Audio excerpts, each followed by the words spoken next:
All right, guys, welcome to Beard of Darkness book reviews. I'll tell you, I've been so excited for this. A man that needs no introduction, Mr. Mark Lawrence. How are you today? I'm doing pretty good, thanks. Well, it's evening where you're at, 8 o'clock, right? Yep, pitch Uh, black. yeah. So how was the weather there today? Ours is really crappy, man. Just nothing but rain. Yeah, no, it's just cold here. I mean, what we call cold, it's not. In other parts of the world, they'll laugh and go around in their t-shirts in this, but it's heading towards zero. So Yeah, I think that's pretty cool. We get a little bit. I'm in Ohio, so I know where you were born, right? Illinois gets a lot more snow than we do, and it gets really cold there. But you know, it's like you said, it's heading that way. We're headed towards some ice and snow.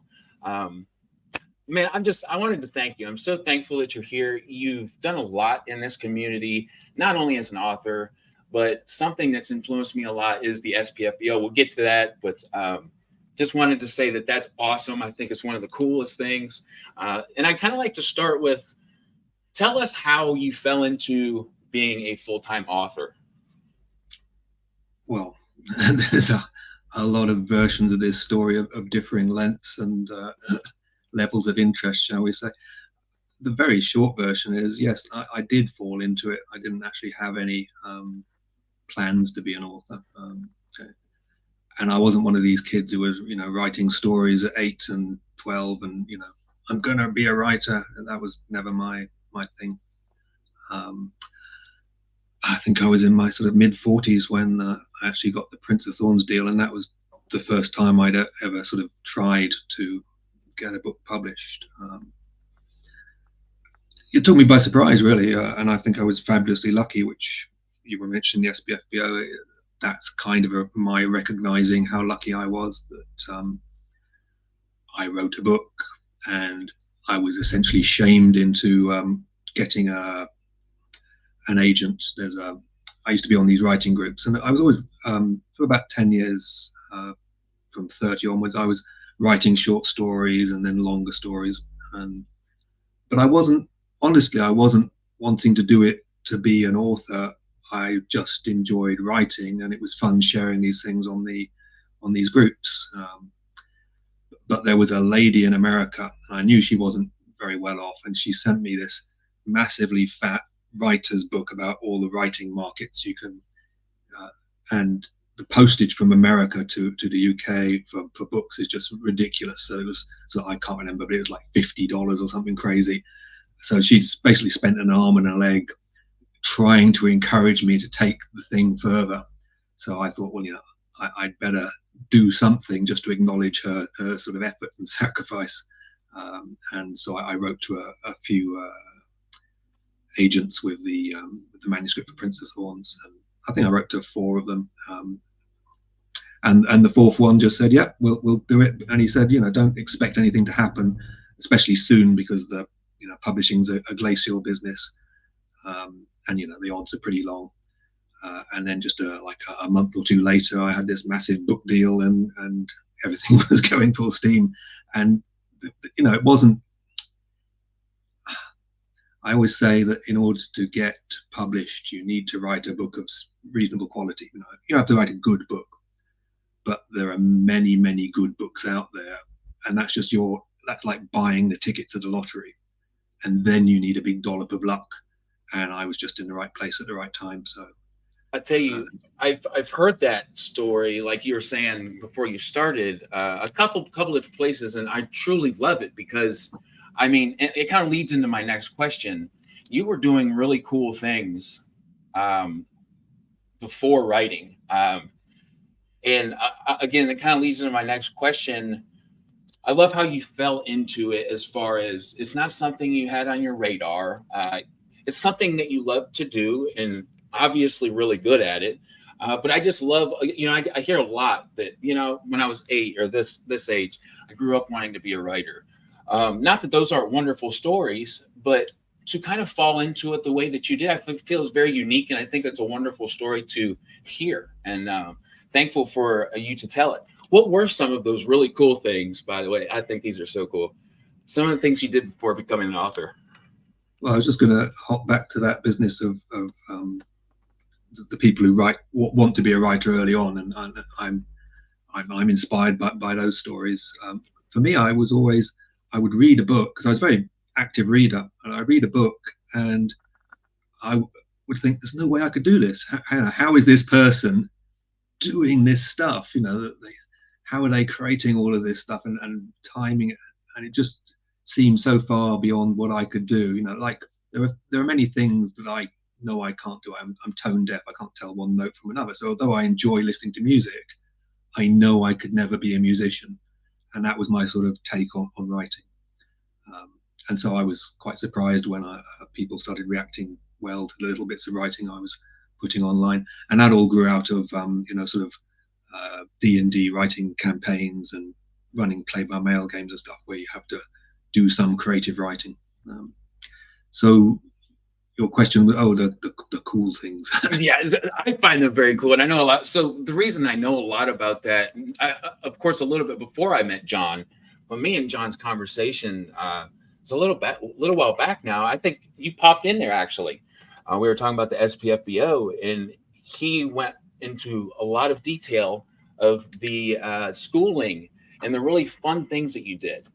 So I found an interest in that, and I think a lot of other people will too.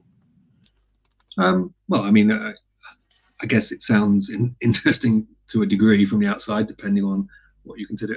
I was just a research scientist, so I did a degree in physics, and then I did a PhD in an area of mathematics, and then I went into to research science, and that took me to America for a few years.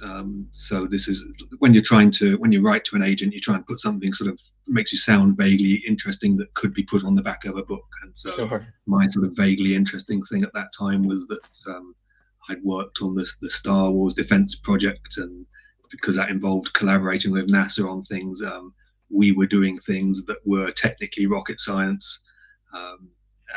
Something only a rocket scientist would say, right? Oh, well, it's just technically that. No, it really is. Come on, you're not giving yourself. It's so well, cool. I hadn't got my hands on a rocket. I was just doing I was using the constraints of orbital dynamics as something in a mathematical process. It's very cool. But yes, a lot of it involved things that were up in space, and I probably signed things saying I wouldn't talk about, but yeah, these things sound sometimes more interesting.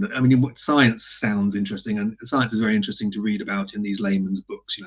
If you pick up a layman's book on quantum mechanics or relativity, there's all sorts of mind-blowing stuff in there. And these are the things I read as a kid that inspired me to want to do science at university. But when you actually get down to the nitty-gritty of the equations, it's pretty dry stuff, and a lot of the sort of wonder of the sort of twins paradox or whatever goes away when you're forced to calculate the actual numbers.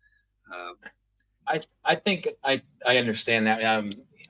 At one point in time, I was going to school for biology, and I really find anatomy and physiology, stuff like that, very intriguing.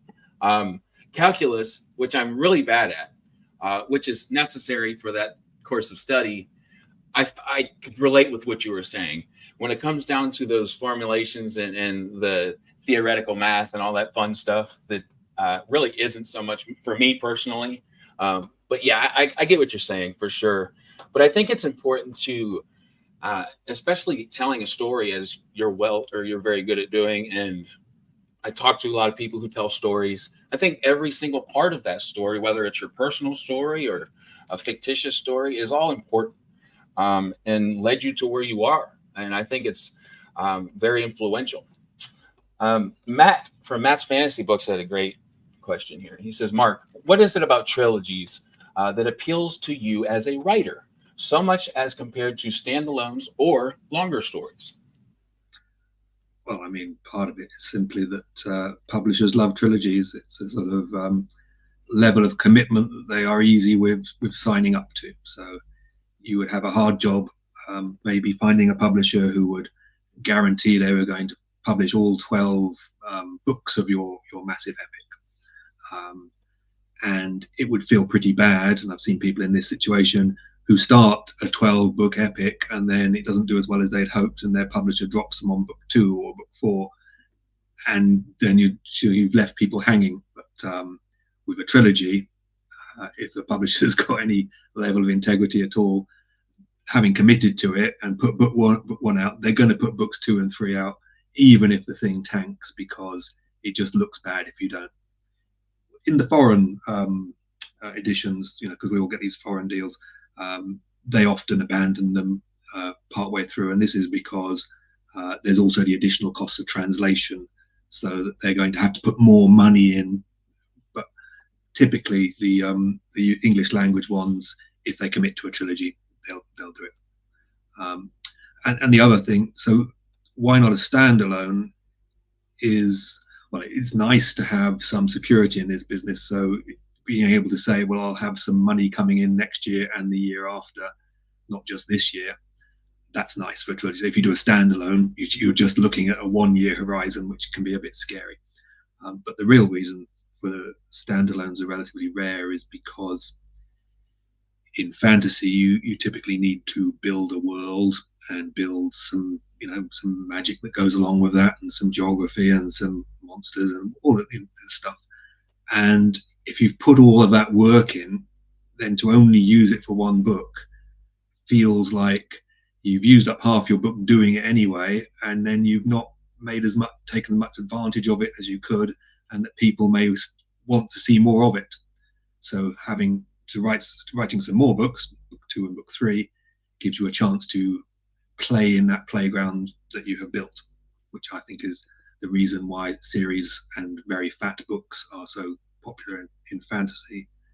And the reason that I personally would not write, apart from this business of possibly the publisher not pulling the plug on you if you do have a very long series, is simply I have a sort of attention span that is about 3 books, that after 3 books, I'm starting to feel a little bored of, because it's not like when you guys read 3 books, you can read them, some of the freaks of nature can read 3 books in 3 days, but it's not going to occupy more than a month or 2 if you set your mind to it. Whereas I've been living these books solidly day in, day out for maybe 3 years. And so I start to think I'd like to work with some different world and some different problems and some different characters.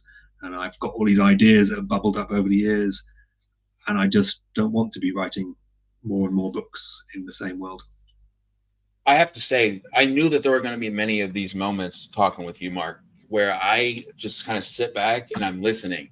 And because I know I have a lot to learn. And a guy like you, I had an idea in my head personally. Matt, by the way, that was a wonderful question. Thank you so much for asking that, because it taught me a lot. I didn't understand why standalones weren't more prevalent. That makes sense. It's not with the trilogy. You're like, okay, it can be good now, next year, and the next year. There's an investment there. With a standalone, I can understand from a publisher side now that may not bring that next book and next book. It's just one, so that makes a lot of sense. Yeah, I mean, these let's caveat all this. It's just opinion. This is just sort of me bullshitting. So take it all with a pinch of salt. I think that even in your, I think it's wonderful information, even if you're just, it's great. So, but Matt from Go Read Books, thank you for saying that. I totally agree with you, man. So when you were growing up, you said you were a really big reader. Who were some of those foundational authors for you? Well, it's got to be Tolkien. My mother read me the Tolkien books when I was 7, so that was fairly foundational. But I read things like Ursula Le Guin, the Earthsea trilogy at the time, and Catherine Kurtz and Catherine Kerr, lots of Moorcock, lots of Michael Moorcock. I sort of habitually collected those from secondhand shops for quite a while. He's an author that I'm very excited to dip into. I mean, he's got like a crazy imagination. He's sort of off the scale with his imagination. when I've reread those books in the recent years, sometimes you shouldn't go back, because I think the things that impressed me when I was reading them as a teen, that magic is no longer there for me in a lot of it, but I still have very fond memories of the feelings that those characters evoked, and those stories. Yeah, The nostalgia. I mean, nostalgia, yeah, and some. I mean, writing styles change slowly over the decades. Maybe I haven't returned to my absolute favourites for fear that they won't live up, but the ones around the periphery that I have looked at have left me a little bit cold when I've revisited them. I've heard that. I've heard a lot of people. See, me personally, I'm not a guy that grew up reading a lot. My parents didn't really read a lot. I found this a little bit later, and I find myself wishing I had. But I like to hear stories of those influences. But I feel like I can understand why something with that nostalgia factor that is just amazing to you as a child, you may not want to revisit that as an older guy, halfway through life.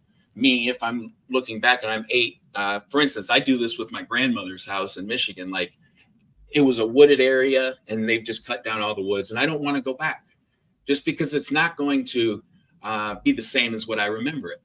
Makes total sense. It's something that I kind of touch on in the library trilogy, and I've just written a short story to sort of augment that, which specifically focuses on the business of revisiting a book. And it was inspired by, on Goodreads, if you look at the book Catcher in the Rye, the top review of that is a kind of sort of little play almost, where a guy returns to the book every 5 years and writes a brief review, and his review changes drastically as he steps through the decades, because it's a complex book that talks about life and being young. That his perspective on being young changes from being the young person himself to being someone who's old enough to understand what they went through, and it's fairly recent to them, to being someone who might be in the place of their father or their parent, and it just rolls on. And so a really good book, a classic, is one you can return to at different stages and you get different things from. I absolutely love that. I'm gonna have to check that out. Very interesting. Hail the Lore. He says, yes, I've already been reading them and enjoying them so far. I'm really interested by that because I can see the dynamic. So I would say the biggest influence on me and my channel and the people I talk with by 1,000,000% is the SPFBO. I'm 29. I find out that I love reading fantasy, and I want to talk about it with other people. So I start this page and I have no idea what I'm doing. And I find the SPFBO. I have met and have so many friends and great books that I've read and people who I will read now forever, be forever fans of through that competition alone. So I think that's incredible. And I would love to hear how that came to be, the SPFBO. Well, that's not too complicated. I have a restless imagination, so when I'm not writing books, I tend to be tinkering around with other stupid stuff. And it occurred to me as because I like contests and I like numbers, that it would be a fun thing to do. But it was also born out of this survivor guilt that I was sort of talking about before, which is, I was on these writing groups, and there were lots of really good people on those groups. And in a very short space of time, I had, quite a lot of money thrown at me, and a book that was, being talked about in lots of different places. And I knew it wasn't because I was the best writer on the planet, or even, if there was a way to grade quality in writers. I wouldn't say, I was in the sort of top 5% of the people who had put books forwards that year necessarily.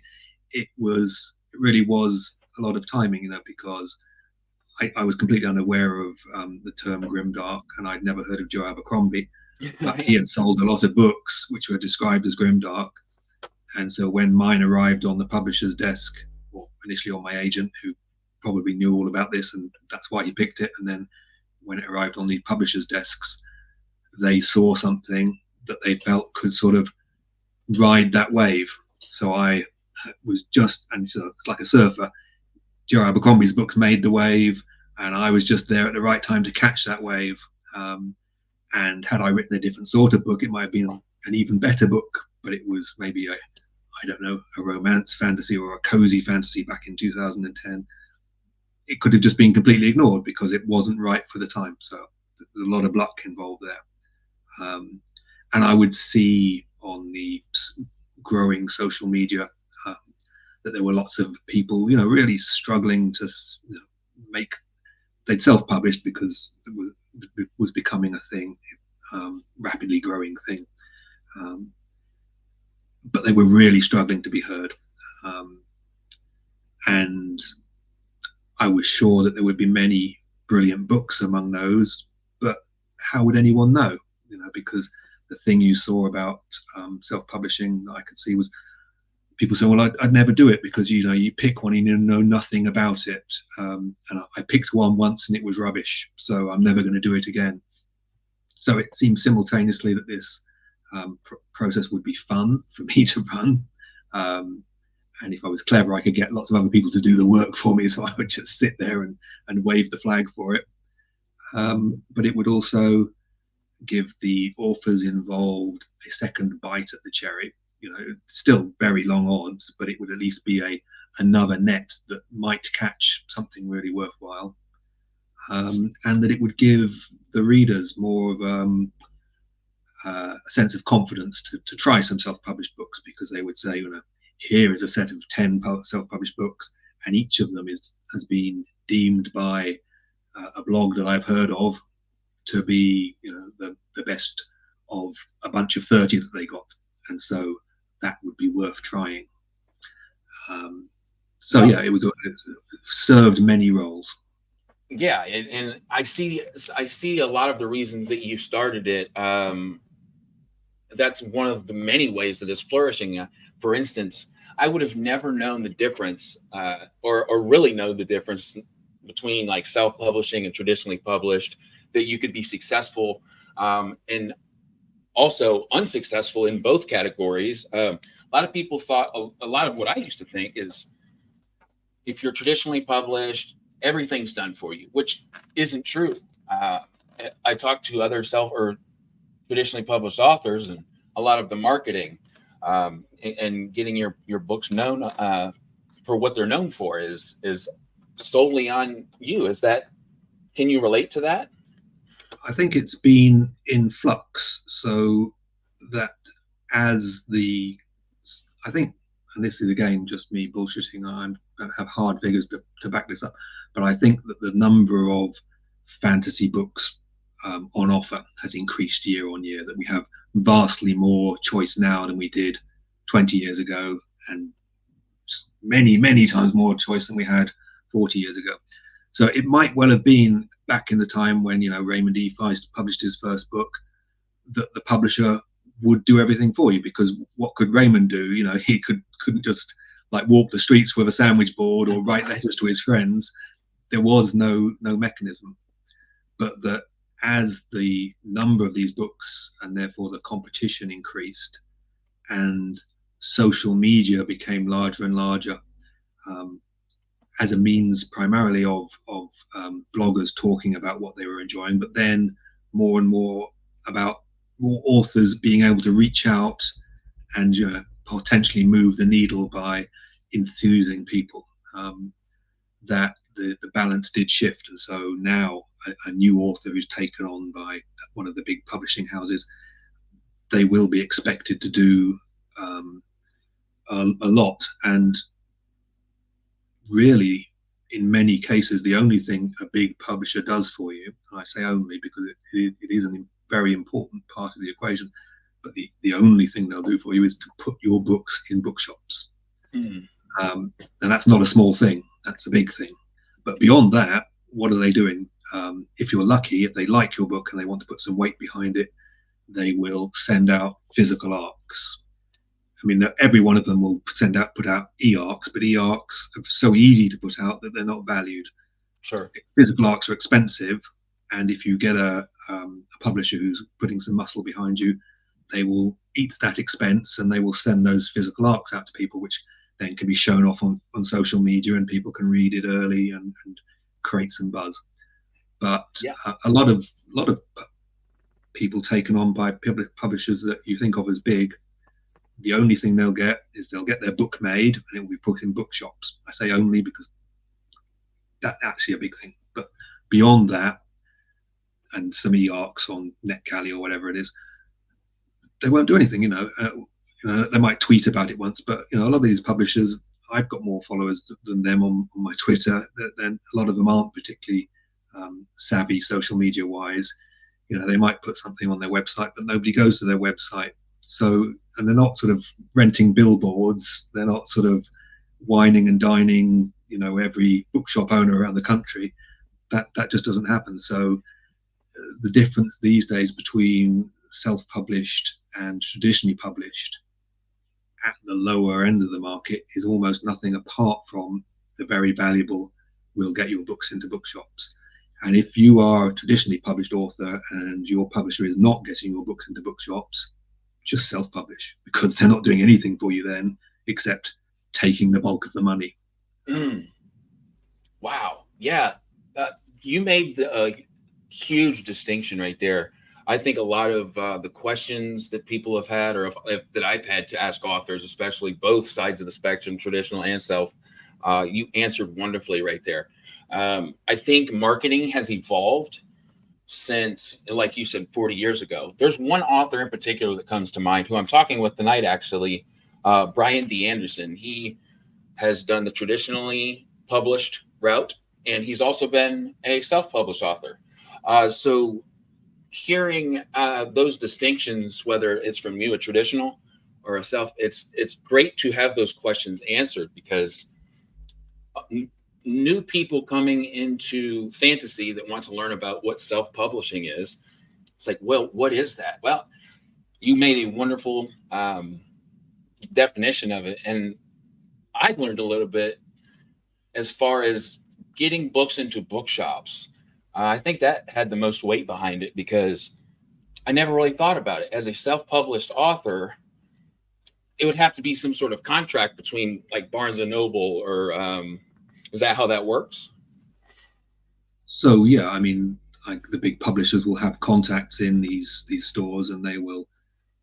I don't know if there's contracts involved or if it's just that the store book buyer will take their call, but they will have a relationship, and the store book buyer will end up buying a bunch of their books. The people in the publisher will be skilled at enthusing that book buyer to buy them, and they'll talk deals, and sometimes the publisher will pay money to have the book put on those tables, or pay even more money to have it put in the window at the front. And so there's all this sort of stuff that goes on. Some of the really big releases, you will see big shelves at the entrance to a bookstore chain, and they will just have 72 copies of the same damn book facing forwards at you.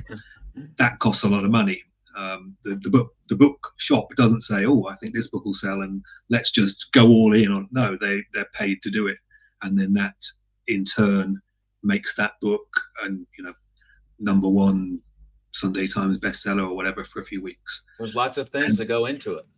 That's enormously helpful. But if the book's no good, then even if you put enough money behind it and it makes #1 on the shelf on the bestseller list for a few weeks, after that it will die away quickly, and it will in effect be a loss for the publisher. So it has to be a good book to succeed, but good books can completely fail to succeed just because they don't get enough eyes on them. So if your publisher can get enough eyes on them to start with, it gives it the chance, and then after that, if it's a good book, it can take off. Lots of things that I know, not only me, but a lot of people watching are learning. I absolutely love that. That's why I created this channel, is to learn. So I'm going to do a little bit of gushing. Who would have thought, right? So you've won the David Gemmell Award twice, Goodreads Choice Award category for Best Fantasy 11 times, once in the sci-fi category. Your novels have been translated into 28 different languages, and you've sold over 2 million books worldwide. Which one of those, or multiples of those accolades, are you most proud of? Like, which one are you like, yeah, that's me? Well, you did miss an important one, which was I was also in the Goodreads Choice Award Best Picture Book category as the artist to my daughter's The robots. Meal Mouse book. So that was all drawn with paint and sort of circles and basic polygons. And I'm no artist, so I think that was quite an achievement. That's awesome. But I am quite a basic guy, so I do like the awards that give you a nice chunky thing. So and you were kind enough to send me a view of the questions, and this was the only one I sort of paid any attention to, because I thought my setup here is so sort of sensitive that if I got up and had to go away and grab the thing in question, chances are I'd break our connection. So I put them by the side of my desk. So I've got the David Gemmell axe, and you know that's quite a nice thing. It's the entire thing is iron, so it's very weighty. And I have to say I was impressed with that. That was quite nice. And the R Fantasy Stabby Awards, they're quite nice as well. You get these little daggers.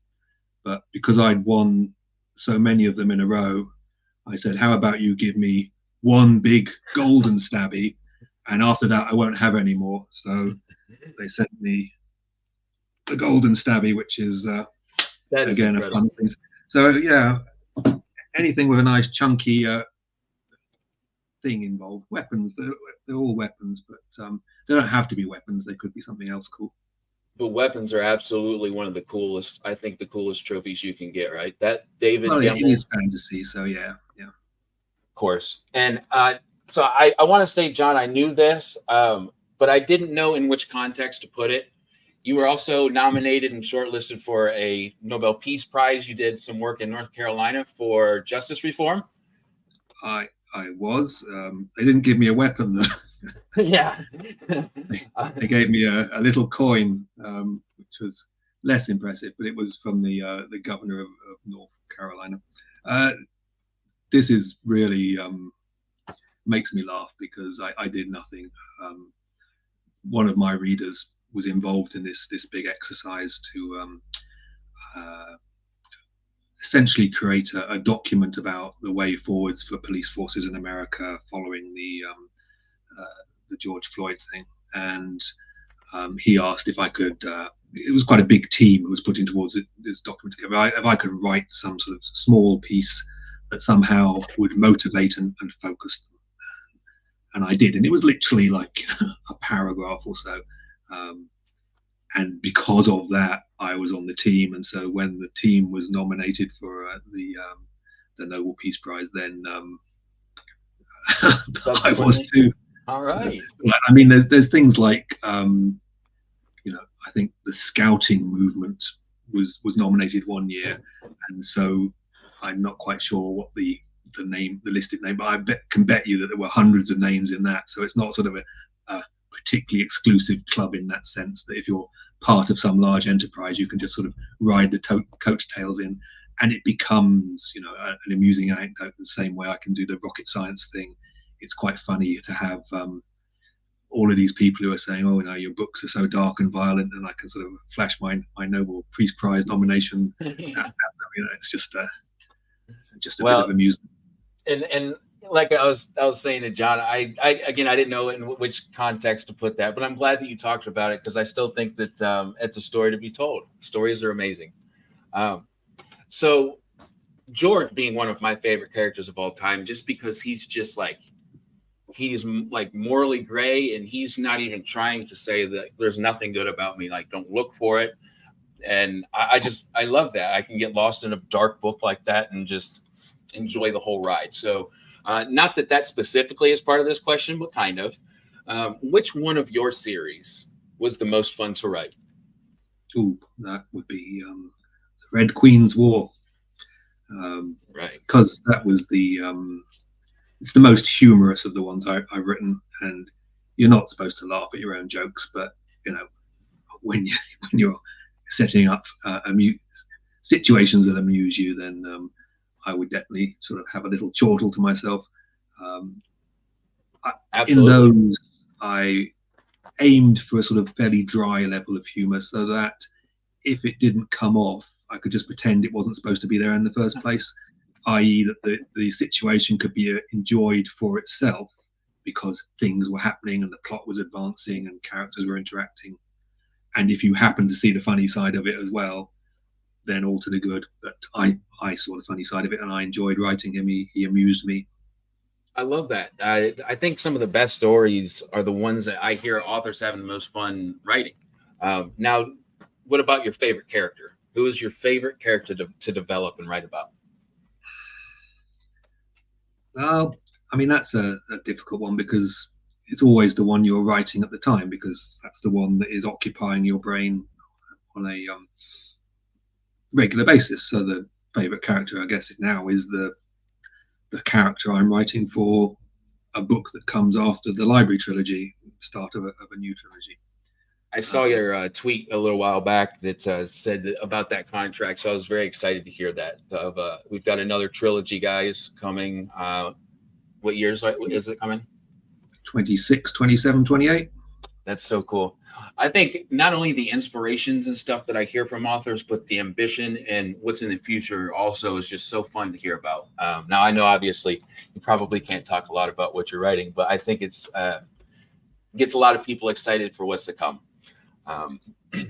So yeah, I often cite my favorite characters as being some of the less successful ones in commercial terms, because I kind of feel sorry for them as having fewer people read about them. So like Nona and Jorg can look after themselves, whereas Jalan from the Red Queen's War, he needs a bit more love because not so many people have read those books. And Nick Hayes from the Impossible Times series, for example, it would be nice if more people were to give him a shot. Love it. Absolutely love that. And this is kind of a selfish question. I say that just because I'm really after this answer and what I want to do. What do you find are the most important parts of world building? Like when you're writing, what would you say are the most important parts to you that build a good world? I never, I won't say never, I very rarely set out with any world building plan per se. It's something that unfolds as and when it's needed. So it sort of stacks itself up. You get people who ask, did you draw the map first? And frankly, they've asked me this about, say, the Broken Empire series. Actually, I drew the map about 5 years after I'd written it, when the publisher insisted that we needed a map. And I am what they say, a gardener, exploration writer. I make it up as I go along. And so when I started writing Prince of Thorns, the period in which it's set, I hadn't decided. That was something I thought would be fun to do, like, I don't know, on page 12, and then sort of started leaning into it further in the book. It all stacks up and builds up. So it literally is world building, but it's not a separate enterprise. It's as and when the story needs it, and the interaction between the characters and the world kind of drives the world building. What would be most fun or challenging or interesting? The exception would be in the Book of the Ancestor, where I'd had a conversation where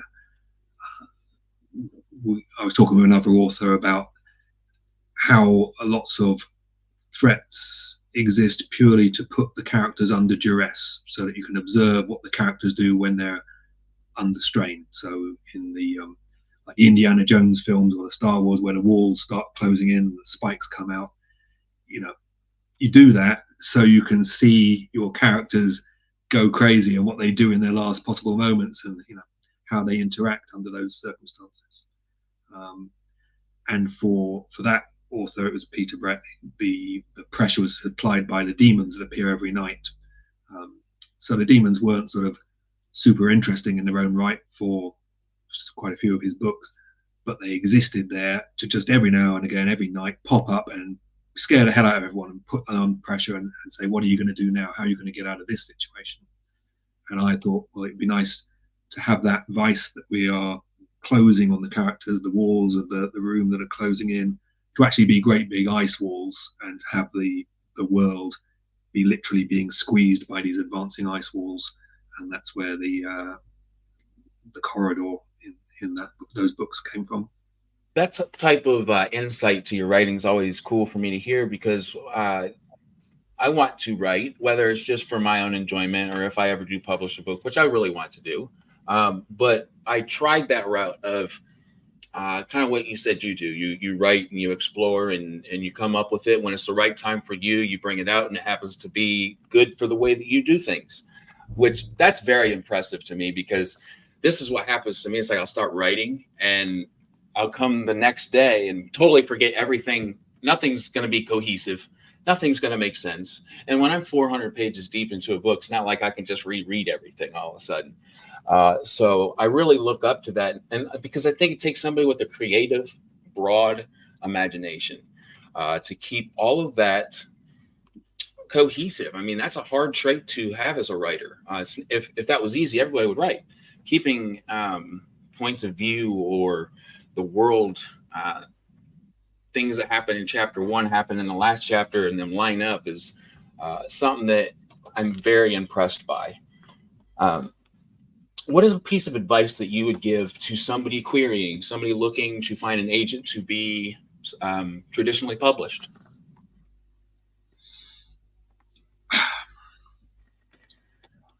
Well, there's sensible advice, and then there's what I did. So, I mean, there's sensible advice about researching who they are and what they're looking for and all of this.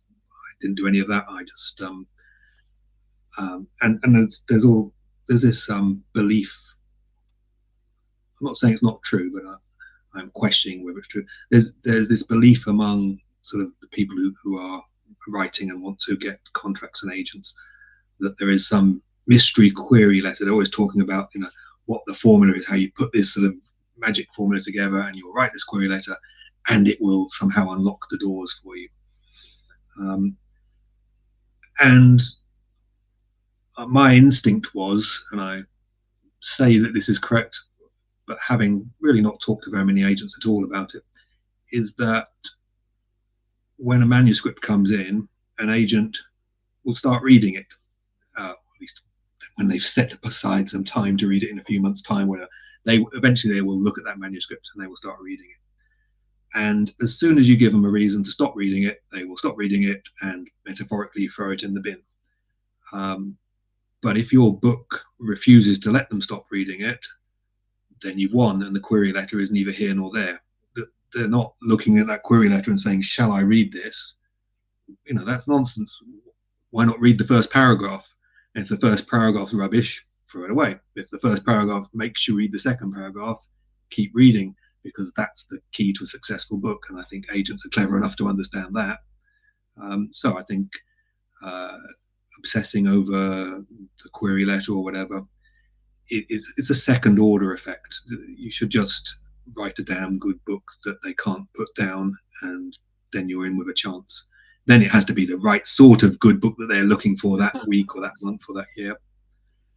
From the man himself, write the damn good book, and then just tell them that if they read it, then just don't make them put it down. I like that. That's pretty straightforward, right?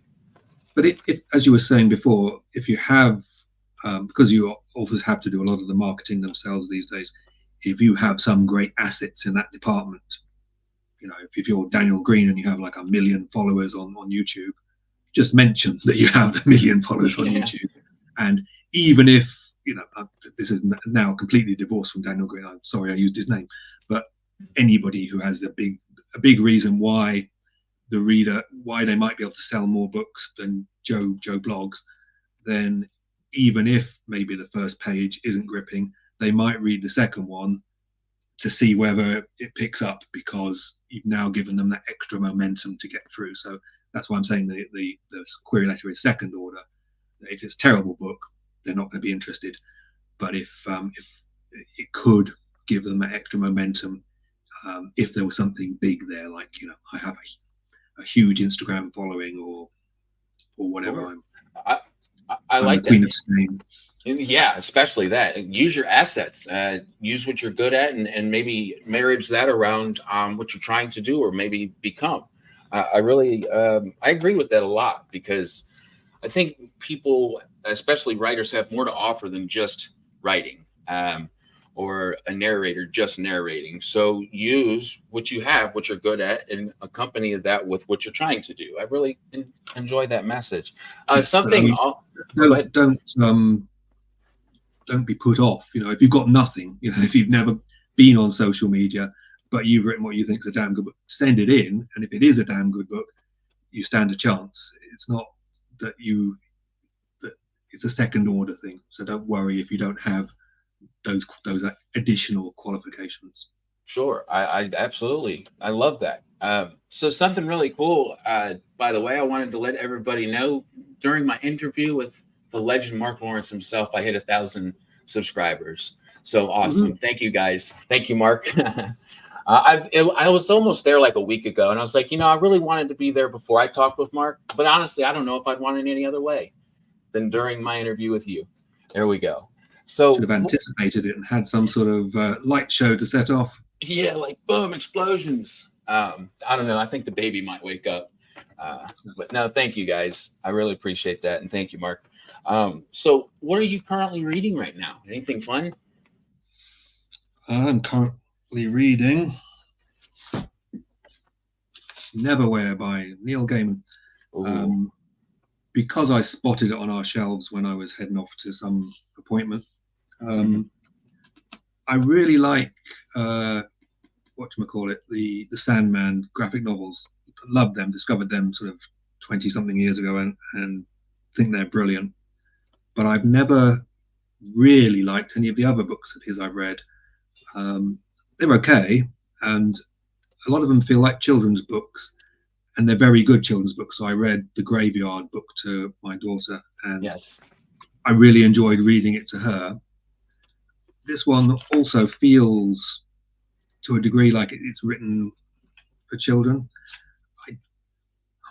So I'm not, it's good, but it's not great for me. But I've been encouraged to look at The Ocean at the End of the Lane, which I think might be more my cup of tea. It might be written in a different style. I don't know. Maybe this is just how he writes. But I mean, he's clearly a really good writer. I mean, the lines are great. It's just the vibe I'm getting off it is not making me feel invested in a sort of, oh no, what's going to happen next? I feel safe. And I don't really want to feel safe when I'm reading a book in that sense. No, I get what you're saying. I've read the Graveyard book, and like you said, it's man, he's obviously a wonderful author. But I kind of like to feel that turn in my stomach when I'm reading. It happened many times in this book, for sure.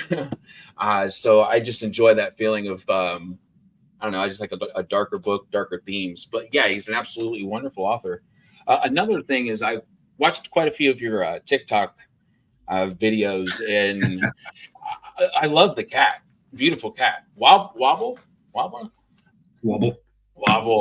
love that beautiful cat. Anyway, I seen you riding a digger. How was that fun? Well, to be honest, I basically just sat on it and pushed the levers a bit and muttered the noises under my breath so no one would see me. That's the best thing to do with it. Absolutely. Just there's a conservatory, and we've had it knocked down, and it's going to be turned into a kitchen. For reasons of convenience. So yes, there was a digger parked out there, and they left it unattended. So obviously, I had to run out and sit on it. Don't leave your digger unattended near Mark Lawrence. He will take it over. Yes, I will. So I think you kind of dove into it a little bit, but I'm going to ask it again anyway. So what are you working on right now, and what's to come for you, Mark? So I'm working on a trilogy. Signed the contracts for it. And I wanted to call it Maiden Mother Hag, in the sort of archetypal, divinity sense, like the Furies and the Morrigan and all these sort of triple aspect goddesses that sort of pervade various mythologies. I don't think the publisher likes Hag. They think it's in some sense derogatory, which I guess it is, but it seems to me like quite a challenging and catchy thing to have on a book. And if the book itself then in some sense subverts that, then I think it might, but we'll see what it comes out as. And it's actually sort of diving back into a more grimdark vibe, just because I felt I'd spent long enough dabbling with the cozy stuff. Hopefully the library trilogy has some intellectual edge to it, but it has moments of violence and moments of certainly in the later books of a sort of you should feel things are in jeopardy, and some things are horrific, but it also has some cozier vibe to it, because we're talking about books and we're talking about stories and we're talking about librarians, and the main characters are not murderous or sword swinging by nature. So yes, this new trilogy has a more bleak, violent, grimdark edge to it, and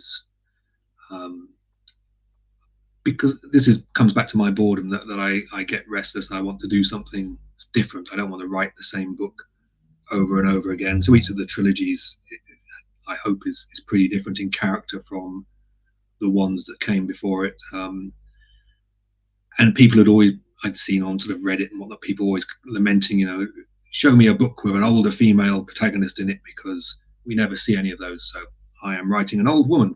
She is the protagonist is a woman, and she is quite old as far as fantasy protagonists go. That sounds fun.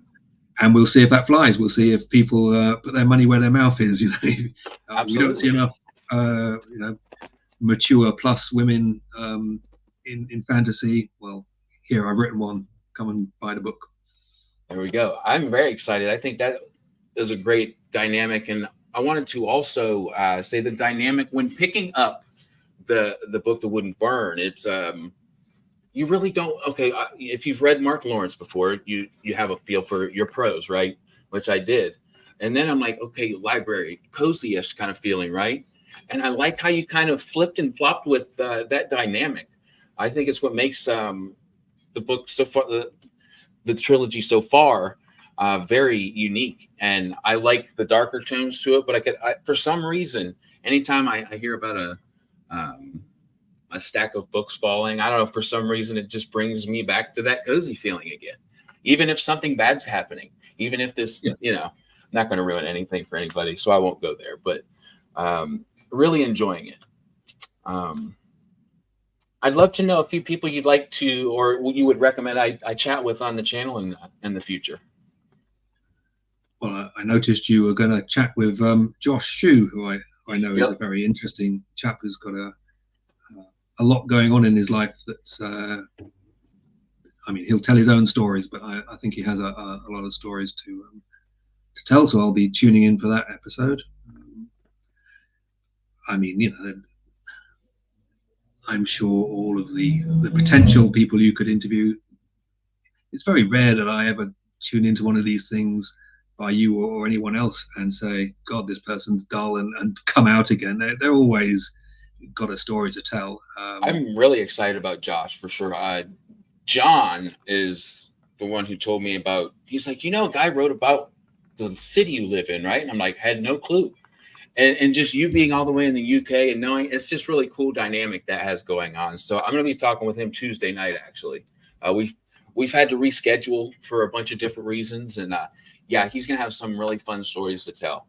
And I'm sure he'll be out of this world that Mark Lawrence suggested him to be on my show. I know I would just die. So.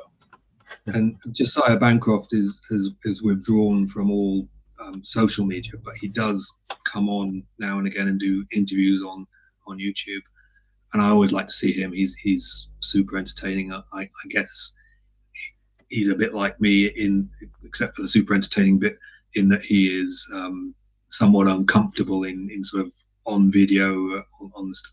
I'm not by nature. I've only just started YouTubing because after all of these years, I felt I should do for the book that wouldn't burn, because if I didn't and then it flopped, I would think, could I have done more? Which is why I sort of got onto YouTube.